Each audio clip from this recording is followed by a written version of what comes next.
How to verify your phone number on Roblox Mobile for voice chat. Now, you cannot just verify your phone number. If you want to enable your voice chat, you need to do this step. So let me show you. So you cannot do this from the app of Roblox. So open up your browser. You can open any browser you want and go to this website called roblox.com.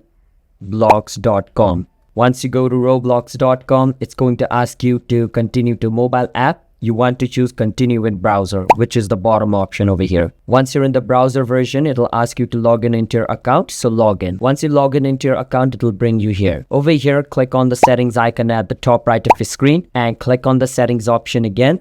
Inside of settings, it'll bring you to this page. Over here, you can scroll down and it's going to say check your age to get more features. To enable voice chat, you need to have this thing on, not your mobile number. In the past, you needed mobile number. Now you need to verify your ID. So you need to click and continue with ID and upload your ID, which is like your driver's license or your passport or any ID you have. You need to upload the image of that and it'll get your account verified and you can turn on your voice chat. Your mobile number is not going to help you enable your voice chat.